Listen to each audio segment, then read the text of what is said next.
let's turn our attention to the epistle of Romans chapter 12. Let us read verses 1 and 2. Epistle of Romans chapter 12, 1 and 2. സഹോദരന്മാരെ, ഞാൻ ദൈവത്തിന്റെ മനസ്സിൽ ഓർപ്പിച്ച് നിങ്ങളെ പ്രബോധിപ്പിക്കുന്നത്, നിങ്ങൾ ബുദ്ധിയുള്ള ആരാധനയായി നിങ്ങളുടെ ശരീരങ്ങളെ ജീവനും വിശുദ്ധിയും ദൈവത്തിന് പ്രസാദവുമുള്ള യാഗമായി സമർപ്പിപ്പിൻ. ഈ ലോകത്തിന് അനുരൂപമാകാതെ നന്മയും പ്രസാദവും പൂർണ്ണതയുമുള്ള ദൈവഹിതം ഇന്നെന്ന് തിരിച്ചറിയേണ്ടതിന് മനസ്സ് പുതുക്കി രൂപാന്തരപ്പെടുവിൻ. Praise the Lord. One of the notable features of Paul's epistles is this, that he regularly combines doctrines with duty, belief with behavior. So, when we come to the 12th chapter of Romans, Paul begins from exposition to exhortation,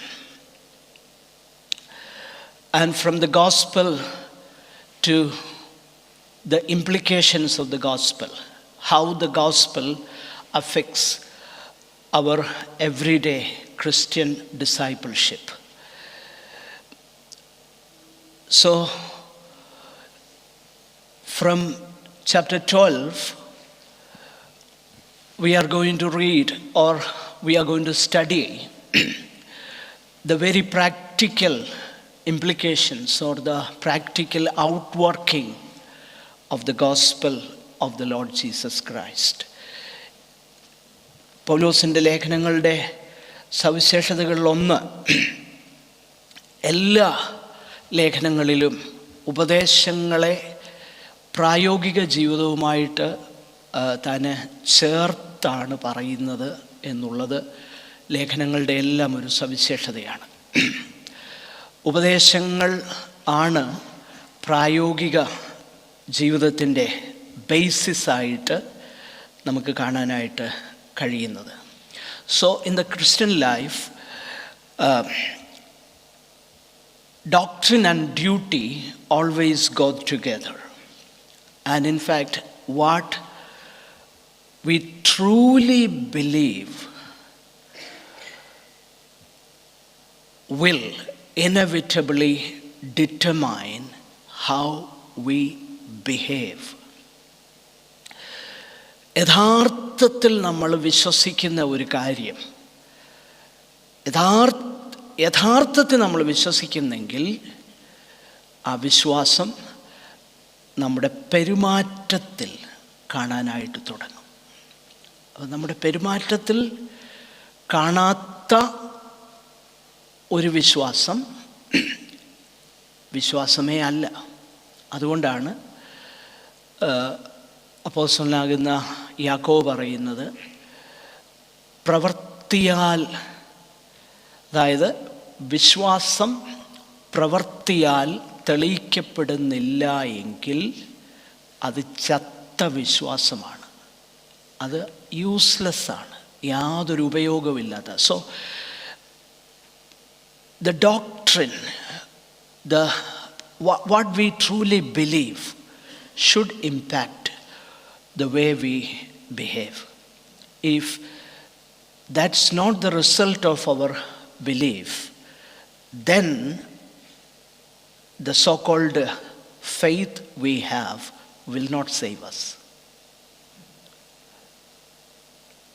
The only faith that is the saving faith is the faith that results in work.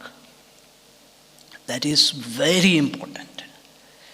Saving faith എന്ന് പറയുന്നത് രക്ഷയ്ക്കായിട്ടുള്ള വിശ്വാസം നമ്മുടെ പ്രവൃത്തിയിൽ പ്രതിഫലിക്കുന്ന വിശ്വാസമാണ്. അങ്ങനെയല്ലാത്ത ഒരു വിശ്വാസം നമ്മളെ രക്ഷിക്കുന്നില്ല. So we must, or our learning, our understanding, our doctrinal knowledge should translate the way we live our everyday life. It should show, or our learning should show our daily lives, in our daily lives, that we really trust God's word. Here, if you look at this passage, Paul says, "Therefore I urge you, brothers or brethren," സഹോദരന്മാരെ, ഞാൻ ദൈവത്തിൻ്റെ മനസ്സലിവ് ഓർപ്പിച്ച് നിങ്ങളെ പ്രബോധിപ്പിക്കുന്നു. ഇവിടെ ഇംഗ്ലീഷിലും മലയാളത്തിലും സഹോദരന്മാരെന്ന് പറയുമ്പോൾ ആരും ചിന്തിക്കരുത് അത് സഹോദരിമാർക്ക് ബാധകമല്ലെന്ന്.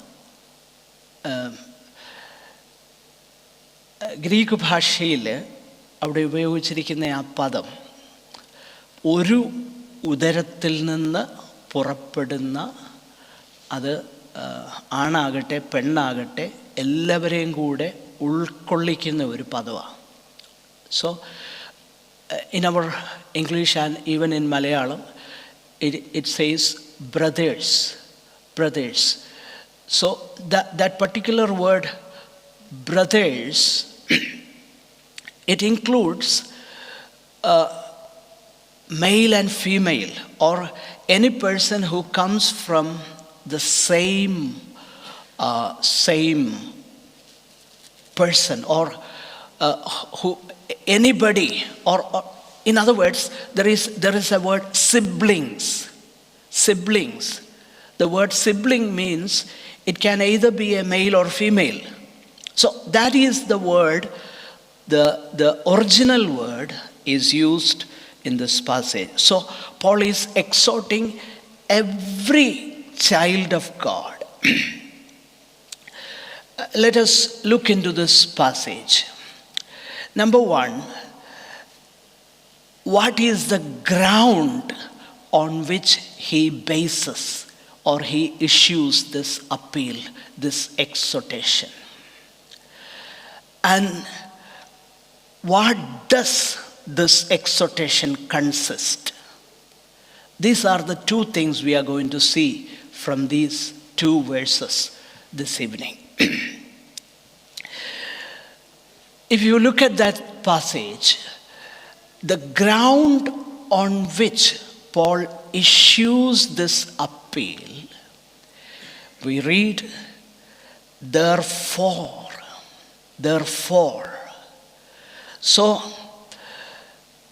I appeal to you, therefore, brothers, by the mercies of God. So he connects the previous passage with the following passage. So definitely he means the mercies of God which he was expounding or expositing in 11 chapters. In 11 chapters, Paul has been unfolding the mercies of God.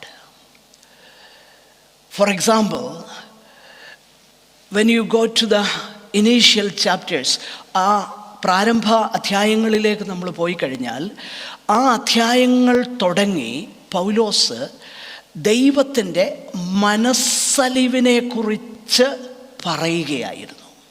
ദൈവത്തിൻ്റെ മനസ്സലിവ്, ദൈവത്തിൻ്റെ mercies, God's manifold mercies.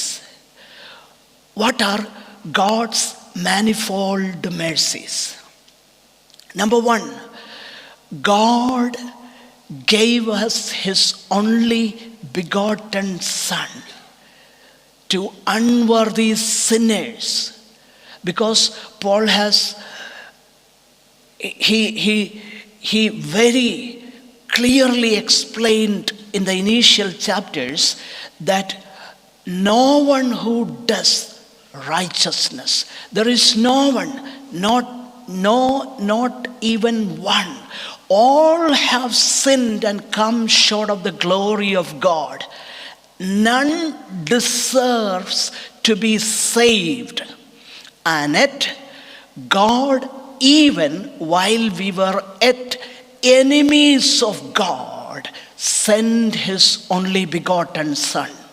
So, the greatest mercy that we have ever received is the salvation through Jesus Christ our Lord. The salvation which we cannot, we did not deserve.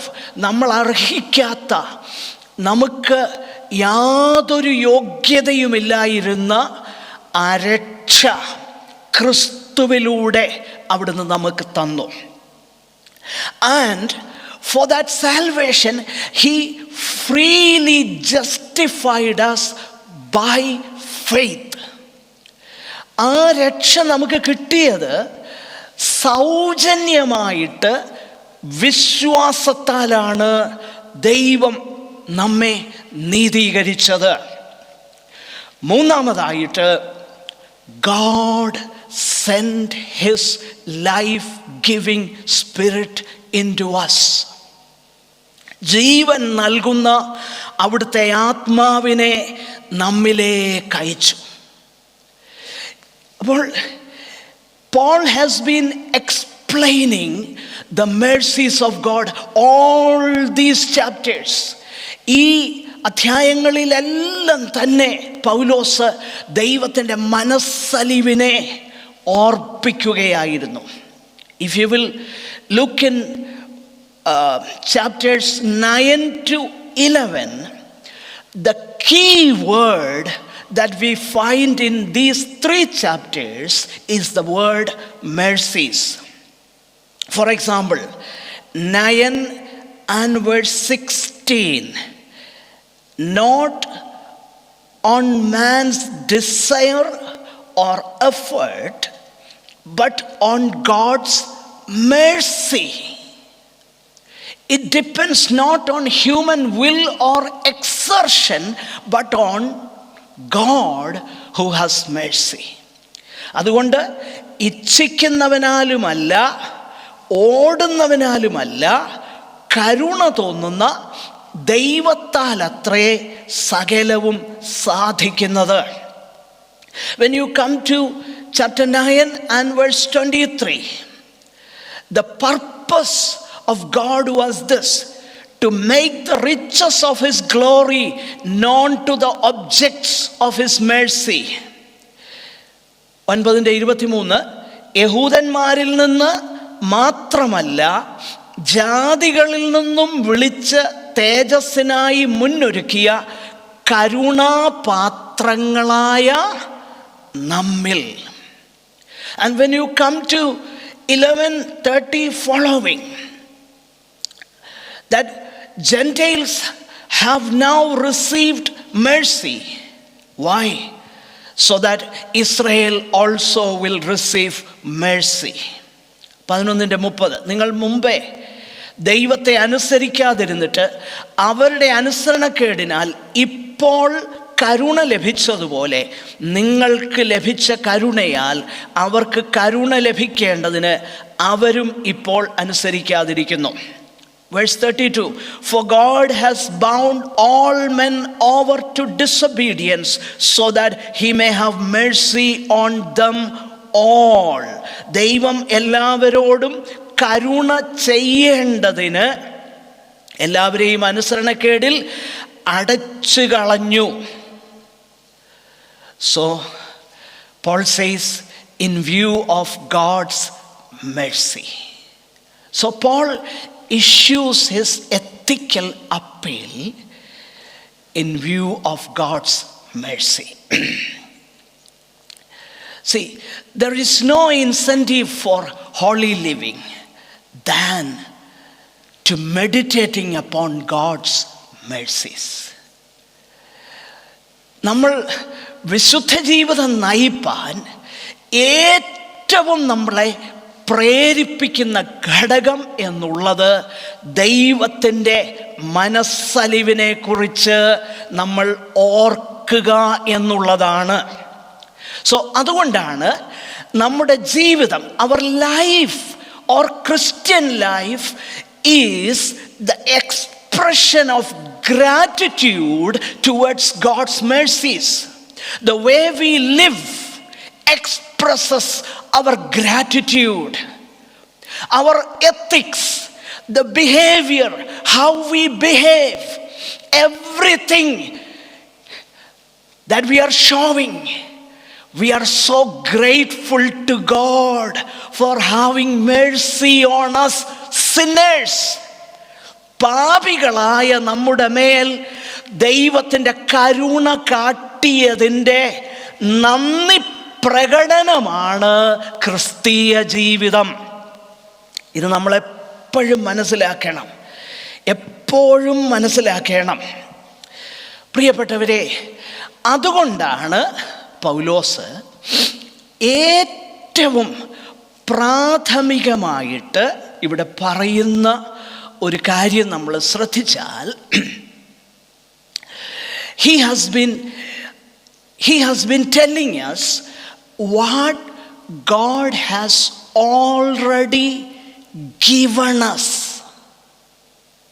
in 11 chapters. In 11 chapters, Paul explained in greater detail what we have already received from God. And from chapter 12, Paul is telling us what we have to give in return. Okay, ഇത് വളരെ പ്രാധാന്യതയോടെ നമ്മൾ മനസ്സിലാക്കണം. 11 അധ്യായങ്ങളിൽ പൗലോസ് പറഞ്ഞുകൊണ്ടിരുന്നത് ദൈവം നമുക്ക് നൽകിയതാകുന്ന കാര്യങ്ങളെക്കുറിച്ചാണ് പറഞ്ഞത്. അങ്ങനെയാണെങ്കിൽ ദൈവം നൽകിയതിന് നാം എന്ത് തിരികെ കൊടുക്കണം? അതാണ് നമ്മൾ മനസ്സിലാക്കേണ്ടത്. It is always gratitude the way we live. അതാണ് ദൈവവചനത്തിൻ്റെ എംഫസിസ്. പ്രിയപ്പെട്ടവരെ, ഞാൻ ഇത് പറയുമ്പോൾ ഒരു കാര്യം വളരെ വ്യക്തമാക്കി പറയാനായിട്ട്, ഇത് നിർഭാഗ്യവശാൽ ഇന്ന് പലരും ഇല്ല, എങ്കിലും ഉള്ളവർ മതി. പക്ഷെങ്കിൽ ഒരു കാര്യം നിങ്ങളോട് ഞാൻ പറയാനായിട്ട് ഞാൻ താല്പര്യപ്പെടുക. നമ്മുടെ ഇടയിൽ എങ്ങനെയോ ഒരു അബദ്ധമാകുന്ന ധാരണ വന്നുകൂടിയിട്ടുണ്ട്. അതെന്താണെന്നറിയാമോ? നമ്മൾ ദൈവത്തെ അങ്ങോട്ട് മഹത്വപ്പെടുത്തിയാൽ ദൈവം നമുക്ക് ഇങ്ങോട്ട് തരും. അതാണ് ആ ടീച്ചിങ്. നമ്മൾ ദൈവത്തിന് അങ്ങോട്ട് കൊടുത്താൽ ദൈവം നമുക്ക് ഇങ്ങോട്ട് തരും. പ്രിയപ്പെട്ടവരെ, ദൈവം നമുക്ക് തന്നതിന് നാം പകരം കൊടുക്കുന്നതാണ്. ദാവീദനാ പറയുന്നേ, യഹോവ എനിക്ക് ചെയ്തതിനൊക്കെ ഞാൻ എന്ത് പകരം കൊടുക്കും? ഞാൻ രക്ഷയുടെ പാനപാത്രം എടുത്ത് അവൻ്റെ നാമത്തെ വിളിച്ചപേക്ഷിക്കും. See, ദൈവം നമുക്ക് God has given us everything. God has given us the greatest thing. God has nothing more to give us than what He has given us in His Son, the Lord Jesus Christ. Nothing more, nothing greater than Jesus. Can you imagine anything greater than Jesus? Not even heaven is greater than Jesus. അത് നമ്മൾ മനസ്സിലാക്കണം. സ്വർഗം പോലും യേശുവിനേക്കാൾ വലുതല്ല. അതുകൊണ്ടാണ് എബ്രായ ലേഖനത്തിൽ നമ്മൾ വായിക്കുന്നത്, സ്വർഗത്തേക്കാൾ ഉന്നതനായവൻ. സ്വർഗത്തേക്കാൾ ഉന്നതനായവൻ. അപ്പൊ സ്വർഗത്തേക്കാൾ ഉന്നതനായ കർത്താവിനെ നമുക്ക് വേണ്ടി തന്നു. അതിനേക്കാൾ വലുതായിട്ടൊന്നും തരുവാൻ ഇല്ല. അപ്പം നമ്മൾ എപ്പോഴും മനസ്സിലാക്കേണ്ട, always we must think the way we live, the way we live our Christian life in gratitude is giving back. That nothing compares to what God has already given us. ദൈവം നമുക്ക് തന്നതുമായിട്ട് യാതൊന്നും അതിന് പകരമാകുന്നില്ല.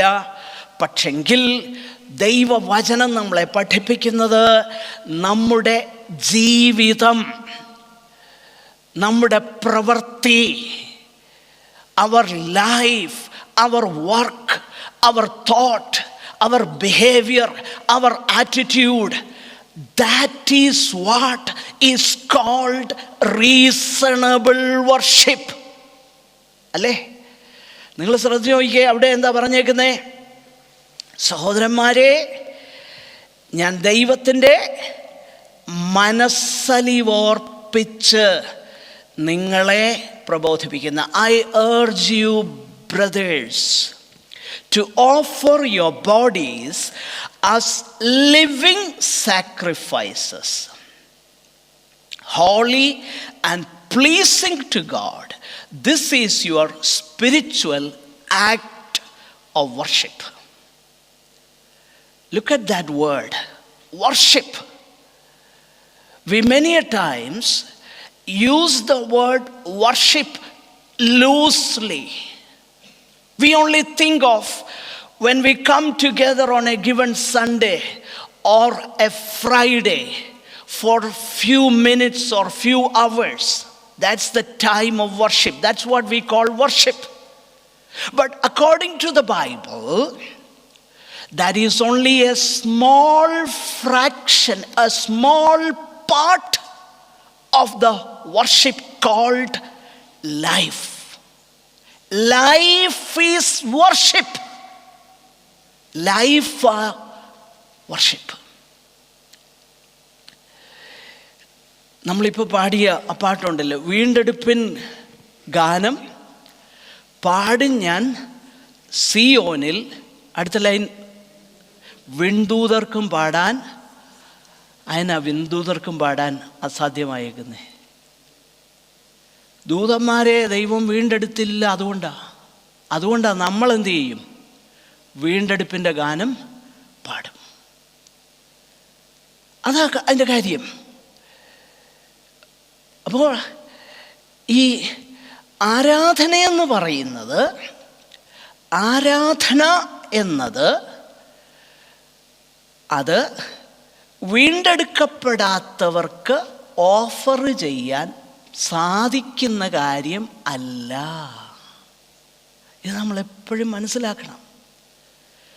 വീണ്ടെടുക്കപ്പെടാത്തവർക്ക്, വീണ്ടും ജനിക്കാത്തവർക്ക് ദൈവത്തെ ആരാധിക്കാൻ കഴിയുകയില്ല. ഓക്കെ, നിങ്ങൾ ശ്രദ്ധിക്കണേ. വീണ്ടെടുക്കപ്പെടാത്തവർക്ക്, ഞാനിത് പറയുന്നത് നിങ്ങൾ ശരിയായിട്ട് മനസ്സിലായില്ലെങ്കിൽ ഒട്ടും പിടി കിട്ടുകയില്ല. ഇയാൾ എന്നെ ദുരുപദേശം പറഞ്ഞ് ചിന്തിച്ച് കളയും. Only a redeemed person can truly worship God. Okay? Even the creation, the rest of the creation can praise God. It can praise God. That Bible makes it very clear. It praises. But worship is exclusively for the redeemed. It is exclusively for the redeemed. Not even the angels can do it. I don't know if this sounds very strange in your ears, because we have heard so much. The word worship is so much used, or I would say abused, that we lost the real meaning of worship. Okay, നമ്മൾ ഈ ഒരു പദം, അതിനെക്കുറിച്ച് വളരെ ആഴമായിട്ട് ചിന്തിപ്പാനായിട്ട് നമുക്കുണ്ട്. എങ്കിലും ഒരു വേദഭാഗം നിങ്ങളെ ഒന്ന് ചൂണ്ടിക്കാണിപ്പാനായിട്ട് ആഗ്രഹിക്കുക. ഇത് അല്പം ഡിസ്പ്യൂട്ടഡ് ആയിട്ട് ചിലപ്പോൾ നിങ്ങൾക്ക് തോന്നും. എങ്കിലും അതായത് വെളിപ്പാട് പുസ്തകത്തിൽ in the book of revelation chapter 5 we read of many classes of angels there.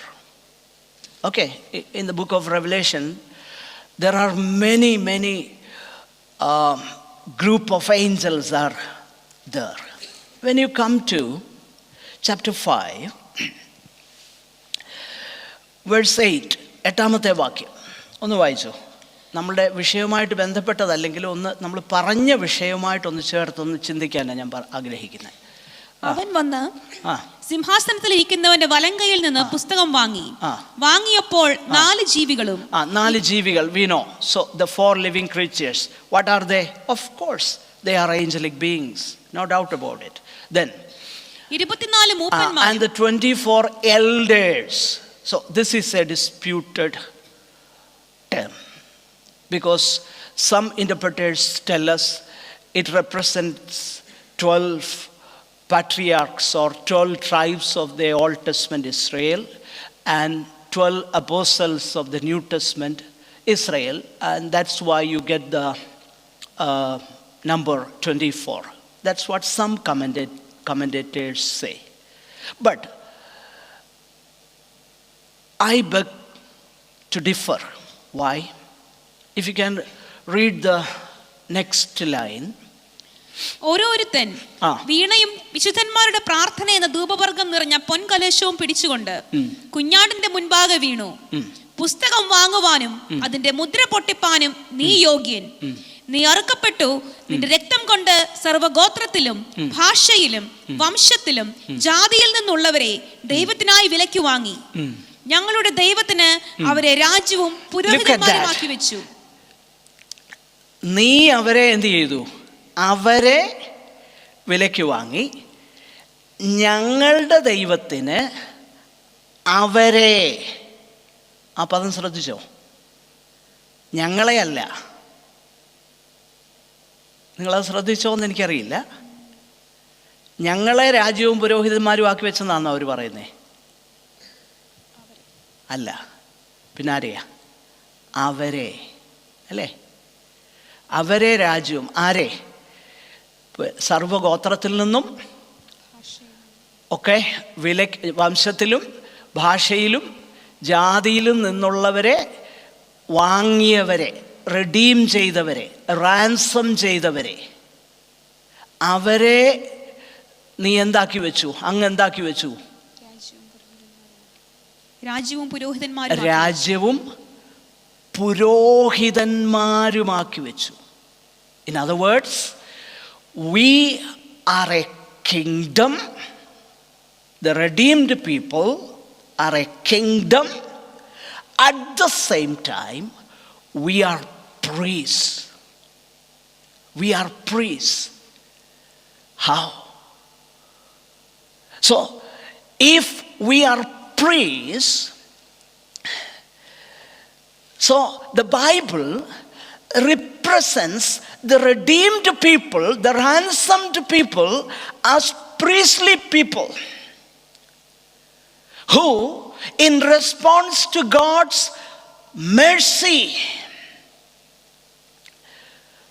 they are full of gratitude and they offer or present their bodies as living sacrifice. അല്ലേ? നമ്മളെ ഇവിടെ നമ്മൾ ശ്രദ്ധിച്ചു നോക്കിക്കഴിഞ്ഞാൽ നമ്മൾ അവിടെ നിങ്ങൾ ബുദ്ധിയുള്ള ആരാധനയായി നിങ്ങളുടെ ശരീരങ്ങളെ ജീവനും വിശുദ്ധിയും ദൈവത്തിന് പ്രസാദവുമുള്ള. അപ്പോൾ so 2 things what Paul exhorts the Roman Christians is this. Number one, the presentation of our bodies to God. And secondly, the transformation of our whole being by the renewal of our minds. Renewal of minds and presentation of our bodies to God. So this is gratitude. This is reasonable worship. This is the act of spiritual worship. Renewal of our mind.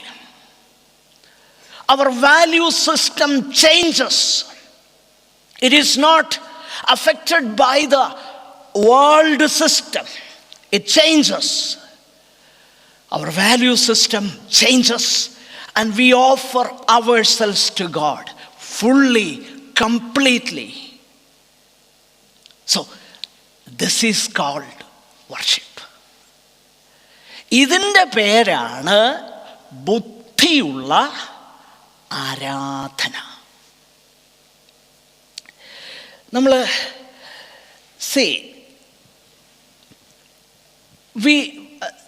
there is a link in Romans chapter 1 and verse 25.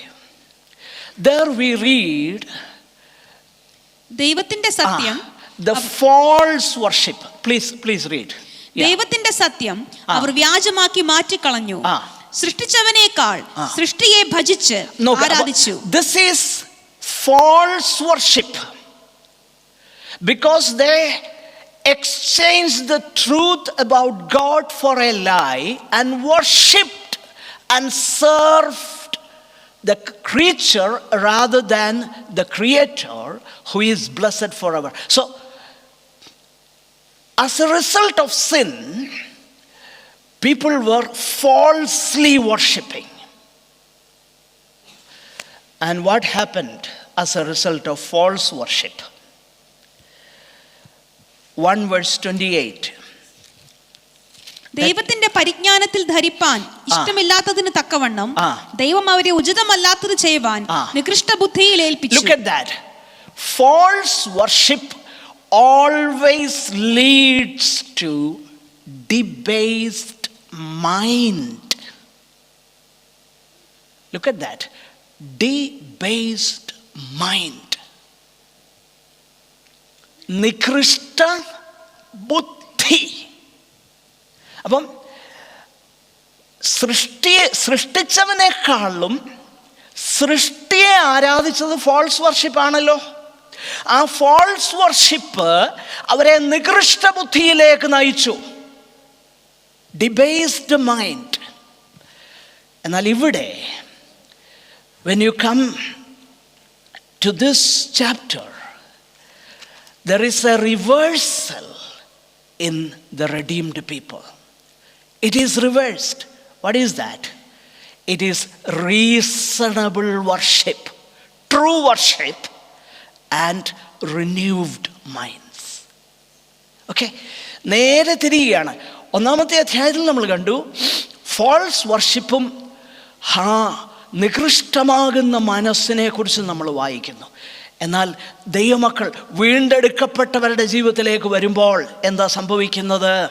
ബുദ്ധിയുള്ള ആരാധനയും പിന്നെന്താ പുതുക്കപ്പെട്ട ഒരു മനസ്സും.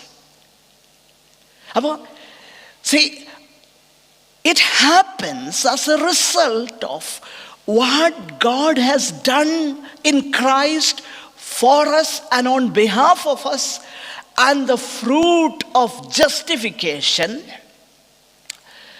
There is the transformation of the whole person. അതാ Paul ഇവിടെ പറയുന്നത്. നമ്മുടെ ദൈവം ക്രിസ്തുവിൽ നമുക്ക് വേണ്ടി ചെയ്തത് നിമിത്തം സഹോദരന്മാരെ, ദൈവത്തിൻ്റെ മനസ്സലിവ് ഓർപ്പിച്ച് ഞാൻ നിങ്ങളെ പ്രബോധിപ്പിക്കുന്നത്, നിങ്ങൾ ബുദ്ധിയുള്ള ആരാധനയായി. So to present our bodies as a living sacrifice, which is, രണ്ട് കാര്യങ്ങളാണ് അവിടെ നമ്മൾ കാണുന്നത്, 3 കാര്യങ്ങളാണ് കാണുന്നത്. ഹോളി, പിന്നെ living, and that holy and living sacrifice is pleasing to God. So in the Old Testament, when the people of Israel brought all those sacrificial animals to God, the condition was no blemished animal could be brought into the presence of God. It should be unblemished, without defect. And only that which is unblemished and without defect will be a pleasing aroma in the sight of God. അല്ലേ? പഴയ നിയമത്തിൽ ഊനമില്ലാത്ത, യാതൊരു ഡിഫക്റ്റുമില്ലാത്ത മൃഗങ്ങളെ എന്ത് ചെയ്യണം? ദൈവത്തിൻ്റെ സന്നിധാനത്തിലേക്ക് കൊണ്ടുവരണം. അങ്ങനെയുള്ളത് മാത്രമേ എന്താകത്തുള്ളൂ? ദൈവത്തിന് അക്സെപ്റ്റബിൾ ആകെയുള്ളൂ.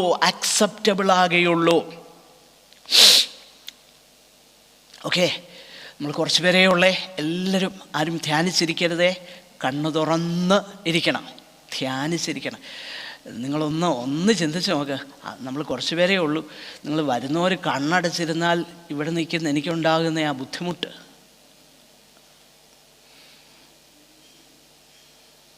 ഞാൻ എപ്പോഴും ഓർക്കും ഒരു സ്റ്റോറി. ഈ നിങ്ങളാരേലും ഈ കോഴിക്കോട് തൃശ്ശൂർ റൂട്ട് യാത്ര ചെയ്തിട്ടുണ്ടോ? ഉയ്യോ, അവിടുത്തെ ബസ്സുകളുടെ ഓട്ടം ശരിക്കും നമ്മൾ പേടിച്ചായിരിക്കുന്നത്. കോഴിക്കോട് തൃശ്ശൂർ, കോഴിക്കോട് പാലക്കാട്, ആ റൂട്ടിലൊക്കെ പ്രൈവറ്റ് ബസ്സുകൾ അവരാ മുന്നേ ഓടിയെത്താൻ വേണ്ടി. കുറേ വർഷങ്ങൾക്ക് മുമ്പ് ഞങ്ങളാ ഭാഗത്ത് പരസ്യങ്ങൾക്കായിട്ടൊക്കെ മലബാറിൽ പോയ സമയത്ത് ഞങ്ങൾ ഈ ബസ്സുകളൊക്കെ കയറിയിട്ടുണ്ട്. പേടിച്ച് വിറച്ചായിരുന്നേ. അപ്പോൾ അങ്ങനെ കോഴിക്കോട് തൃശ്ശൂർ റൂട്ടിൽ ഓടിക്കുന്ന ഒരു ഡ്രൈവർ മരിച്ചു. അദ്ദേഹം സ്വർഗത്തിൽ ചെന്നു. ആ സ്ഥലത്തെങ്ങാണ്ട് ഉണ്ടായിരുന്ന ഒരു ഉപദേശി ആ സമയത്ത് തന്നെ മരിച്ചു, സ്വർഗത്തിൽ ചെന്നു. അപ്പം ദൈവം രണ്ടുപേരെയും അവിടെ, ഈ സ്റ്റോറിയാണേ, ദൂതൻ, അപ്പോൾ ഇവർക്ക് തമ്മിലറിയാം. ദൂതൻ ഈ ബസ് ഡ്രൈവർക്ക് കൊണ്ടുപോയി വലിയൊരു മാളിക കാണിച്ചു കൊടുത്തു. ഇതാ നിൻ്റെ വീടെന്ന് പറഞ്ഞു. ഓക്കെ, അപ്പോൾ ഈ ഉപദേശി ഓർത്തുകൊണ്ടിരുന്നു, എടാ ഡ്രൈവർക്ക് ഇത്രയും വലിയ മാളികയാണ്, എനിക്കെന്തോ വീടായിരിക്കും കിട്ടാൻ. ഇങ്ങനെ ഓർത്തിരുന്നപ്പോഴാണ് വളരെ ഒരു 1 bedroom അപ്പാർട്ട്മെൻറ്റ് കൊണ്ട് കൊടുത്തു. അപ്പോൾ അദ്ദേഹം കംപ്ലൈൻറ്റ് പോയി, പീറ്ററിൻ്റെ അടുത്ത് പോയി കംപ്ലൈൻറ്റ്. പീറ്ററിനോട് പറഞ്ഞു, ഇതെന്നോ പരിപാടിയായി ചെയ്തേ. അപ്പോൾ അദ്ദേഹം പറഞ്ഞു, അതിൻ്റെ കാരണം അയാൾ വണ്ടി ഓടിച്ചുകൊണ്ടിരുന്നപ്പം എല്ലാവരും പ്രാർത്ഥിക്കുകയും ദൈവത്തെ സ്തുതിക്കുകയുമായിരുന്നു. നിങ്ങൾ പ്രസംഗിച്ചപ്പം അവിടെ പലരും ഉറങ്ങുകയായിരുന്നു. മനസ്സിലായല്ലോ? ഇനി കൂടുതൽ പറയണ്ടല്ലോ. ഓക്കെ, അതുകൊണ്ട് കണ്ണു തുറന്നിരിക്കുക. ഓക്കെ, അപ്പോൾ ഇവിടെ നമ്മൾ മനസ്സിലാക്കുന്നത് what Paul tells us here. He says, offer your bodies as a living sacrifice.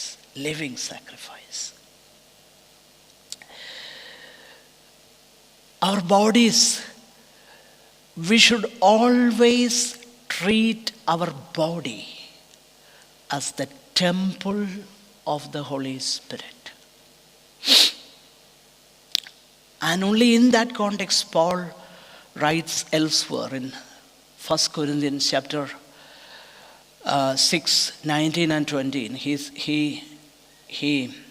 He asks us to glorify God in our bodies. Okay? So our body is the temple of God. We are living in this body. നമ്മൾ ഈ ശരീരത്തിൽ ജീവിക്കുകയാണ്. ഈ ശരീരത്തിൽ നമ്മുടെ ആ ജീവിതത്തെ പൗലോസ് പറയുകയാണ്, നിങ്ങളുടെ ശരീരങ്ങളെ അർപ്പിപ്പീൻ. Okay, so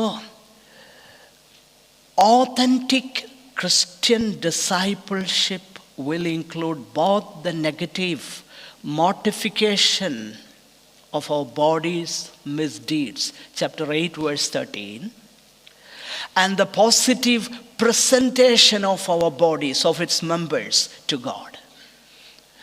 ദൈവവചനം നമ്മൾ വായിച്ചു നോക്കിക്കഴിഞ്ഞാൽ ഓതൻറ്റിക്കായിട്ടുള്ള ഡിസൈപ്പിൾഷിപ്പ് എങ്ങനെയാണ്? നമ്മുടെ ശരീരത്തിൻ്റെ പ്രവൃത്തികളെ മരിപ്പിപ്പീൻ. അതുപോലെ തന്നെ നമ്മുടെ ശരീരത്തെ ദൈവത്തിന് എന്ത് ചെയ്യണം? പ്രസൻറ്റ് ചെയ്യണം, സമർപ്പിക്കണം. ഇത് രണ്ടും ഈ നമ്മൾ മനസ്സിലാക്കണം. C in chapter 3, if you will look at that passage in chapter 3 of Romans, verse 13 following, Paul is telling us something, that we are fully deprived. We are in sin. അതായത് നമ്മൾ മുഴുവനായും പാപത്തിന് അധീനപ്പെട്ടു എന്ന് പറയാൻ വേണ്ടി പൗലോസ് ഉപയോഗിക്കുന്നത് എന്താണെന്നറിയാമോ? The members of our body, അല്ലേ?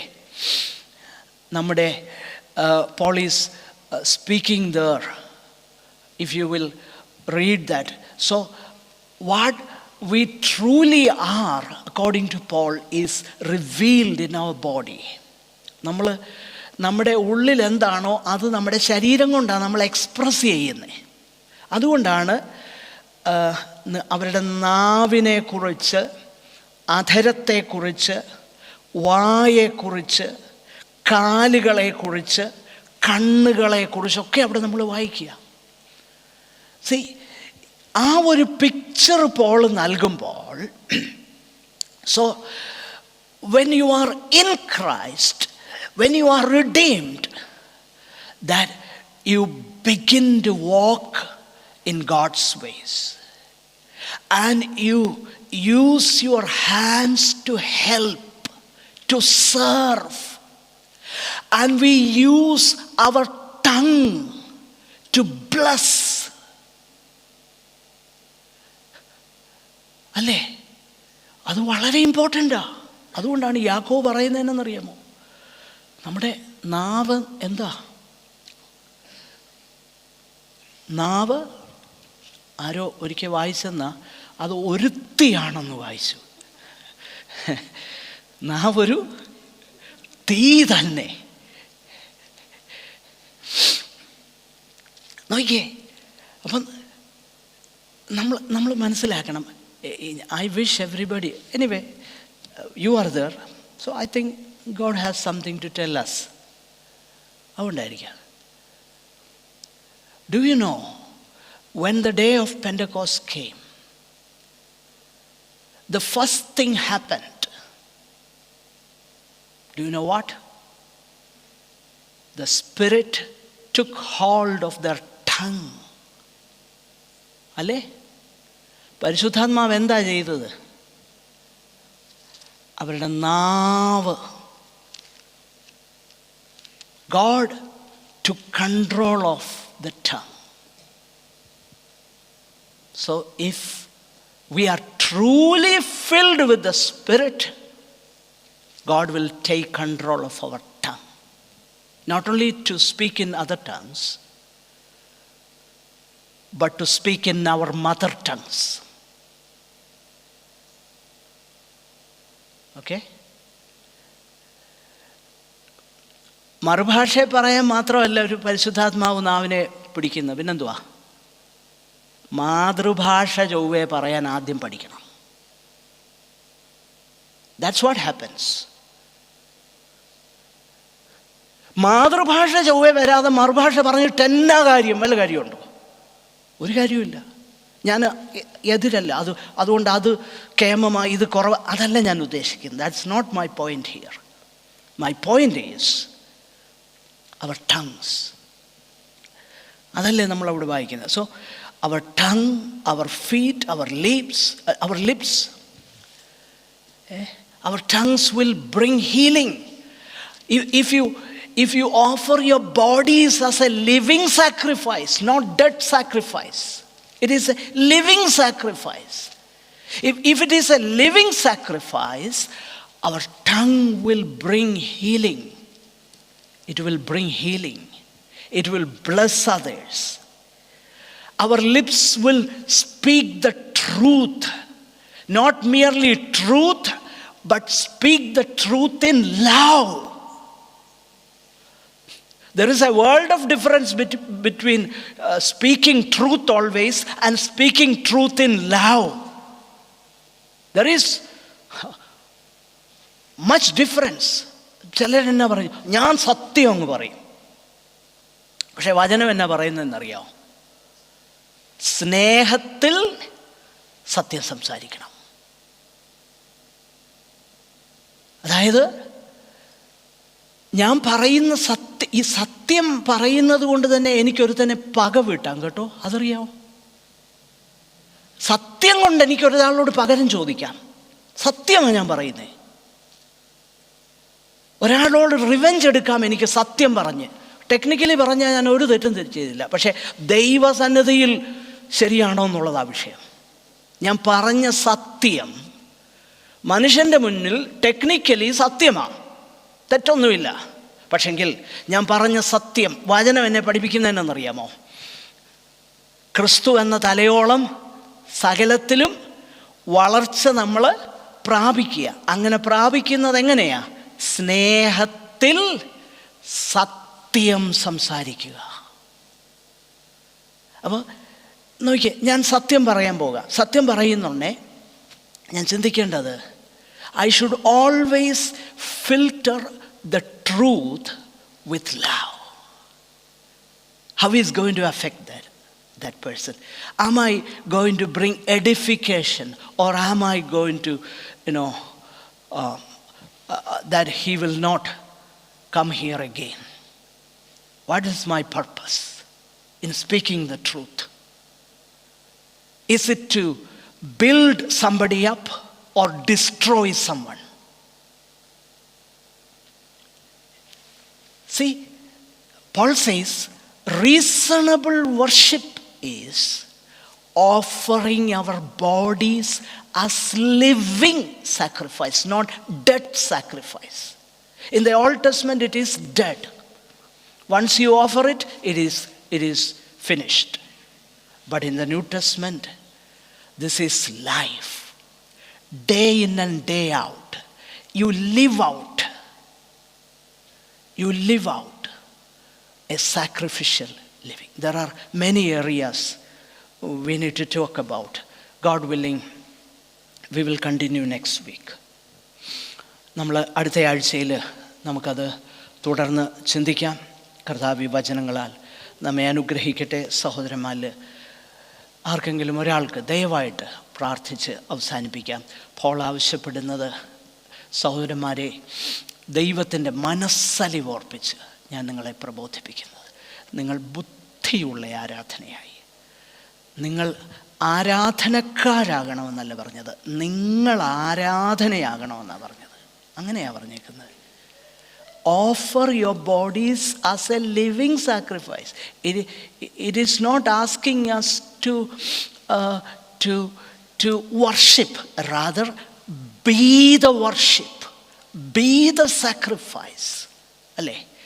നിങ്ങൾ ബുദ്ധിയുള്ള ആരാധന ആകുവീൻ.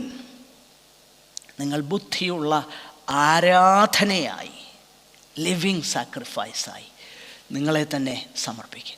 അതാ ദൈവത്തിൻ്റെ മനസ്സലിവിനെ ഓർത്തു കഴിഞ്ഞാൽ, ദൈവത്തിൻ്റെ മനസ്സലിവിനെ ചിന്തിക്കുന്ന ഒരു ഭക്തനും ദൈവത്തോട് നന്ദി കെട്ടവരായിട്ട് ജീവിപ്പാൻ കഴിയുന്നതല്ല. അതാണ് പൗലോസ് ഇവിടെ ഉപദേശിക്കുന്നത്. നമുക്ക് പ്രാർത്ഥിക്കാം. സഹോദരന്മാരിൽ ഒരാൾക്ക് ദയവായി പ്രാർത്ഥിച്ച് അവസാനിപ്പിക്കാം.